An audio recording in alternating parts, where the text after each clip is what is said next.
തെരഞ്ഞെടുപ്പ് നടപടിക്രമങ്ങൾ സംബന്ധിച്ചിട്ടുള്ള കാര്യങ്ങളെല്ലാം വ്യക്തമാക്കിയിരിക്കുകയാണ്.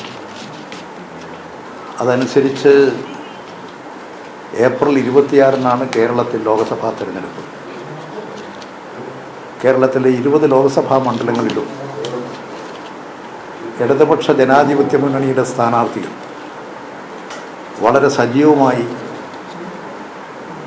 രംഗത്ത് വന്ന് പ്രവർത്തിച്ചുകൊണ്ടിരിക്കുകയാണ്. അവരെല്ലാം തന്നെ ഒരു തെരഞ്ഞെടുപ്പ് രംഗത്തുള്ളവർ മാത്രമല്ല, കഴിഞ്ഞ അവരുടെ ജീവിതകാലഘട്ടത്തിലെ വലിയൊരു സമയം ജനങ്ങൾക്കിടയിൽ പ്രവർത്തിച്ചിട്ടുള്ള പൊതുപ്രവർത്തകരായിട്ടുള്ളവർ തന്നെയാണ്. ജനസേവനത്തിലൂടെ ജനങ്ങൾക്കിടയിൽ പ്രവർത്തിച്ച് ജനങ്ങൾ ഉയർത്തിക്കൊണ്ടുവന്നിട്ടുള്ള പൊതുപ്രവർത്തകരാണ്, ജനസേവകരാണ്, സാമൂഹ്യ രംഗത്ത് പ്രവർത്തിച്ചുകൊണ്ടിരിക്കുന്നവരാണ് സ്ഥാനാർത്ഥികളെല്ലാം. അവർക്ക് ജനങ്ങൾക്കിടയിൽ വലിയ സ്വീകാര്യതയാണ്.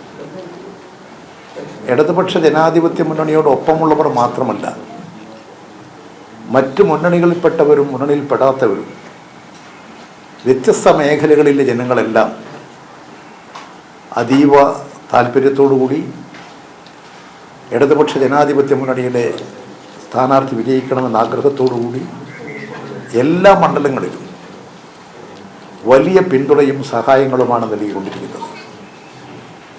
വലിയ പ്രതീക്ഷയാണ് ഇടതുപക്ഷ മുന്നണിക്കുള്ളത്. ഇന്ന് ഇന്ത്യൻ രാഷ്ട്രീയം നേരിട്ടുകൊണ്ടിരിക്കുന്ന മഹാവിപത്ത്,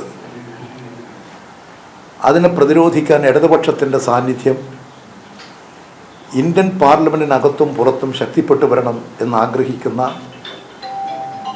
ജനാധിപത്യ മതേതരവാദികൾ, രാജ്യത്തിലെ തൊഴിലാളികളും കൃഷിക്കാരും വിദ്യാർത്ഥികളും യുവാക്കളും മഹിളകളും എല്ലാം തന്നെ സജീവമായി ഈ രംഗത്ത് ഇറങ്ങി പ്രവർത്തിച്ചുകൊണ്ടിരിക്കുകയാണ്. അതുകൊണ്ട് ഇടതുപക്ഷ ജനാധിപത്യ മുന്നണിക്ക് അനുകൂലമായൊരു തരംഗം തന്നെയാണ് ഇന്ന് കേരളത്തിലുടനീളം കാണാൻ വേണ്ടി സാധിക്കുന്നത്.